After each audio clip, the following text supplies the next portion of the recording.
Hello friend, welcome to back my channel Rangamati হেসেলে আপনাদের সবাইকে স্বাগত। তো আবার আমি রোজকার মতো চলে এসেছি সবকিছু গুছিয়ে নিয়ে রাঙামাটি হেসেলে। তো আপনাদেরকে আজকে আমি বানিয়ে দেখাবো ভেজিটেবল চপ। তো বন্ধুরা, এখন শীতের সিজন, তো নানা ধরনের সবজি পাওয়া যায়। তো ভেজিটেবল চপের জন্য শুধু বিট গাজরটা অবশ্যই দরকার, বিট গাজরই দরকার বেশিরভাগ। তো আমি এখানে বিট গাজর নিয়েছি আর কিছু মটরশুঁটি নিয়েছি। তো সেটা দিয়ে আমি আজকে আপনাদেরকে খুব সুন্দরভাবে মুচমুচে ভেজিটেবল চপ বানিয়ে দেখাবো। তো বন্ধুরা, প্রথমেই আমি আপনাদেরকে ভেজিটেবল চপের জন্য যে ভাজা মশলাটা হয় সেটা আজকে প্রথমে বানিয়ে দেখাবো আপনাদেরকে।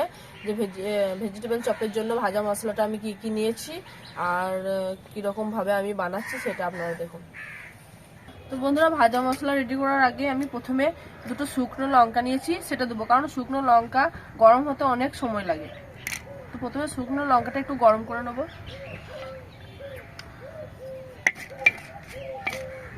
তো দেখুন, লঙ্কা দুটো ভাজা হয়ে গিয়েছে।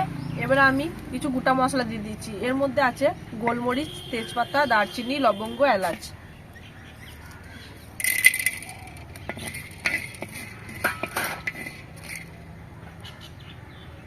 জিরে দিয়ে দিচ্ছি।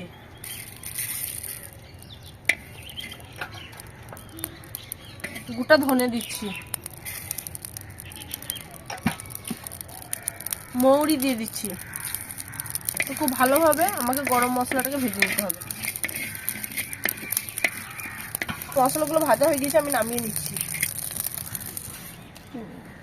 মশলা খুব ভালোভাবে ভেজে নিচ্ছি। তেজপাতার ফ্লেভারটা চলে এসছে, তেজপাতাটা নেবো না, ফেলে দিচ্ছি। তো এবার আমি শিলের মধ্যে বেটে নেবো। তো আমি শিল বাটাতে মশলাটা বেটে নিচ্ছি।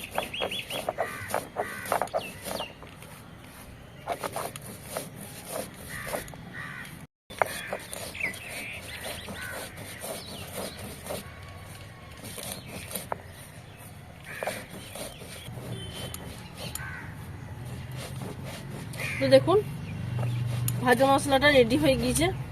এবার আমি উঠিয়ে নেব।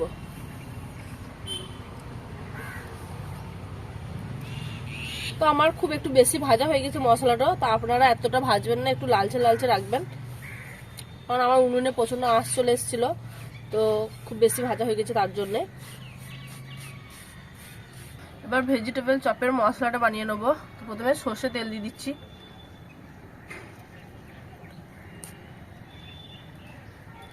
তো বন্ধুরা, প্রথমে বাদামটা ভেজে উঠিয়ে নেব।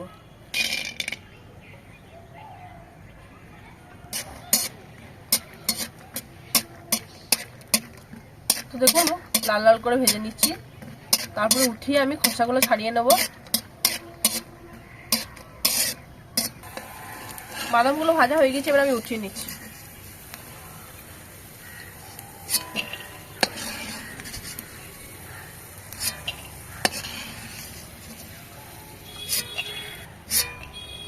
এবার তেলের মধ্যে দিয়ে দিচ্ছি 5 ফোড়ন।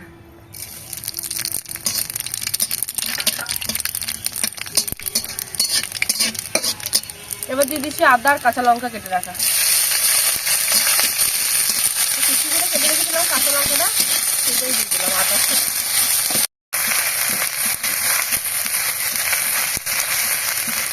এবার একটা বড় সাইজের বিট নিয়েছিলাম, সেটা ছোট করে কুচি করে কেটে রেখেছি, দেখুন এরকম ভাবে, সেটা দিয়ে দিচ্ছি।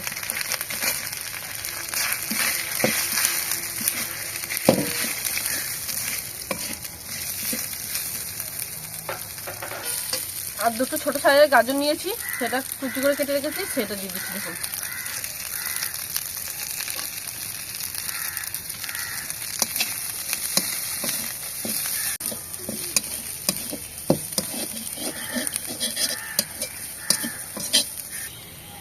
এবারে কিছুটা মটরশুঁটি ছাড়িয়ে রেখেছিলাম, সেটা দিয়ে দিচ্ছি। সবগুলো খুব ভালোভাবে মিক্স করে নিতে হবে। এবার এটাকে সিদ্ধ হওয়ার জন্য আমি পরিমাণ মতো আন্দাজ করে লবণ দিয়ে দেবো।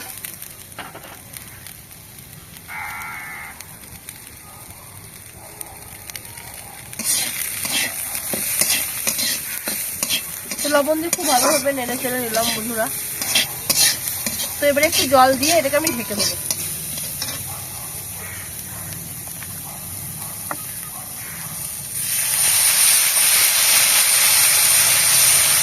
তো এটা সিদ্ধ হওয়ার জন্য আমি কিছুটা জল নিয়ে নিলাম। এবার আমি এটাকে ভালো করে চেপে ঢাকা দিয়ে দেবো, ঢাকনা দিয়ে।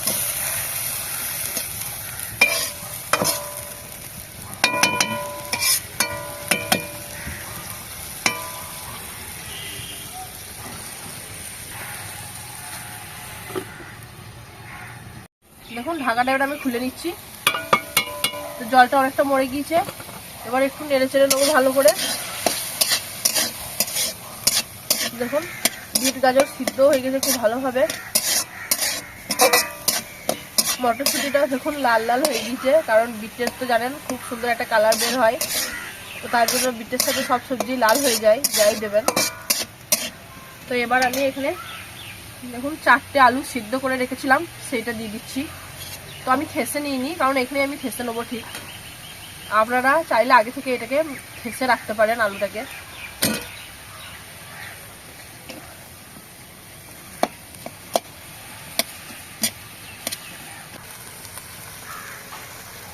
বাদামটা ভেজে রেখেছি ওটা দিয়ে দিচ্ছি।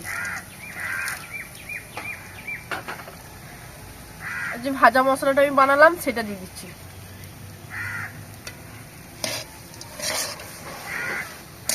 খুব ভালোভাবে মশলার সাথে আমাকে মিক্স করে নিতে হবে। তো খুব ভালোভাবে দেখুন মিক্স করে নিচ্ছি। আর আলুটাও দেখুন ঠেসে দিয়েছি, কত সুন্দরভাবে ঠাসা হয়েছে।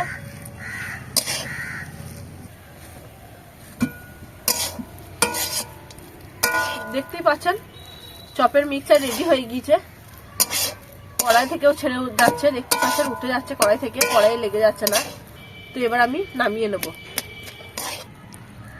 তো আমি দেখুন থালার মধ্যে উঠিয়ে নিয়েছি মশলাটাকে।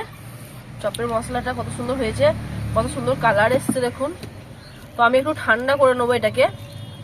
আর এদিকে দেখুন আমি ব্রেড ক্রাম্বস নিয়েছি। আপনারা চাইলে পাউরুটিটাকে গরম করে তাওয়ার মধ্যে গরম করে নেবেন, মানে সেকে নেবেন, দিয়ে এটাকে মিক্সি গ্রাইন্ডারে পিষে নিলেই আপনাদের এরকম ব্রেড ক্রাম্বস হয়ে যাবে। তো আমি এটা ব্রেড ক্রাম্বস কিনেছি দোকান থেকে। তো ব্রেড ক্রাম্বসের দাম বেশি পড়ে, তার জন্য ওইটা বললাম। ওইটা আপনারা বাড়িতে সহজেই করতে পারেন, আবার কেউ চাইলে টোস্ট গুঁড়ো করে নিতে পারেন। আর এদিকে দেখুন একটা পাত্রে আমি কর্নফ্লাওয়ার নিয়েছি। এটা আমি জল দিয়ে একটু লিকুইড বানিয়ে নেবো, কারণ এটা চপের মধ্যে এটাকে লাগাবো, তাহলে ব্রেড ক্রাম্বসটা খুব সুন্দর মশলার মধ্যে ধরে থাকবে। প্রথমে এটা আমি হাতে করেই মিক্স করছি, কারণ বেশি পাতলা হয়ে গেলে হবে না, অল্প অল্প জল দিয়ে।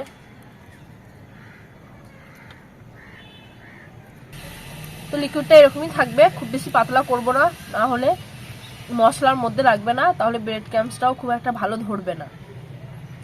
দেখতেই পাচ্ছেন কতটা আমি পাতলা করেছি, খুব বেশি পাতলা করিনি, আমি গাঢ়ই রেখেছি একটু লম্বা লম্বা করে। তো আমি এবার কর্নফ্লাওয়ারের মধ্যে ডুবালাম, এবার ব্রেড ক্রাম্বসে দিচ্ছি।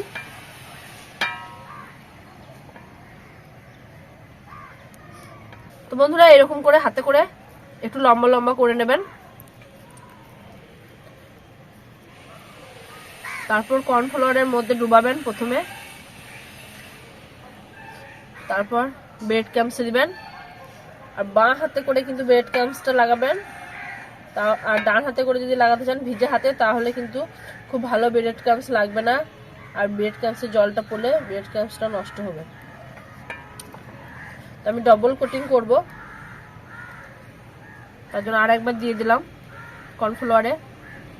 তো আবার আমি ব্রেড ক্রাম্বস দিচ্ছি। ডবল কোটিং করলে পরে খুব মুচমুচে হবে ভেজিটেবল চপটা, আর খেতেও খুব ভালো লাগবে।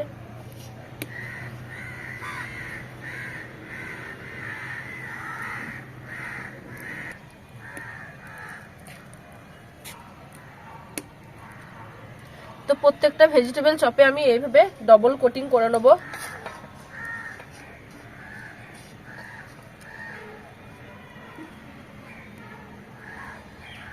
দেখুন তো সেম পদ্ধতিতে আমি সবগুলোকে একইভাবে ডবল কোটিং করে নিচ্ছি।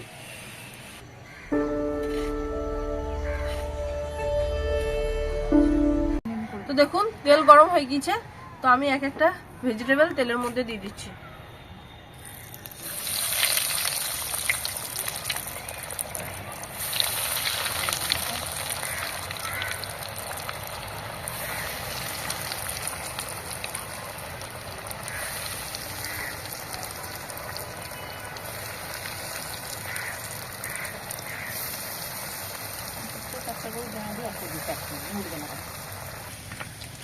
দেখুন আমি একটু করে নেড়ে নিচ্ছি, উল্টিয়ে দিচ্ছি।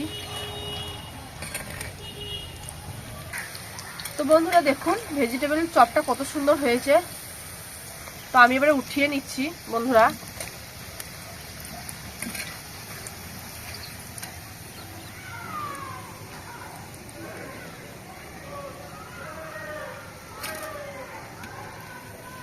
তো আপনাদেরকে আমি পরে দেখাবো কতটা মুচমুচে আর কতটা ক্রাঞ্চি হয়েছে, আর ভিতর থেকে কতটা সফট সেটা আপনাদেরকে আমি পরে ভেঙে দেখাচ্ছি।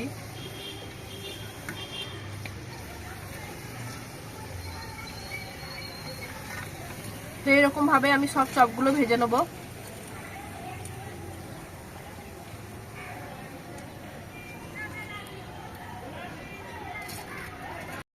ভেজিটেবল চপ কত সুন্দর বানিয়ে নিলাম ঝটপট করে।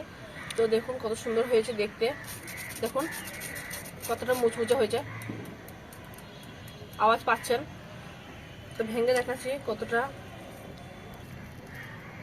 দেখুন ভিতরটা কত সফট আর উপরটা কত ক্রাঞ্চি, দেখুন। তো দেখতে পেলেন ভিতর থেকে কতটা ক্রাঞ্চি আর ভিতর থেকে কতটা সফট।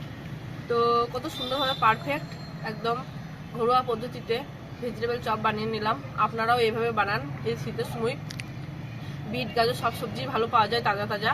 তো বাড়িতে খুব সুন্দরভাবে এইভাবে ভেজিটেবল চপ বানিয়ে সবাইকে খাওয়ান, সবাই মিলে খান, আনন্দ উপভোগ করুন। দেখুন খুব ভালো লাগবে। আর প্রথম থেকে লাস্ট পর্যন্ত দেখুন ভিডিওটা, স্কিপ না করে, তাহলে বুঝতে পারবেন আমি কিভাবে বানালাম পারফেক্ট ভেজিটেবল চপ। তো বন্ধুরা ভালো থাকবেন, সুস্থ থাকবেন। আর আমার চ্যানেলে যারা নতুন তারা আমার চ্যানেলটাকে সাবস্ক্রাইব করে দেবেন, আর নিত্য নতুন রেসিপি পাওয়ার জন্য পাশের বেল আইকনটা ক্লিক করে দেবেন। থ্যাংক ইউ বন্ধুরা।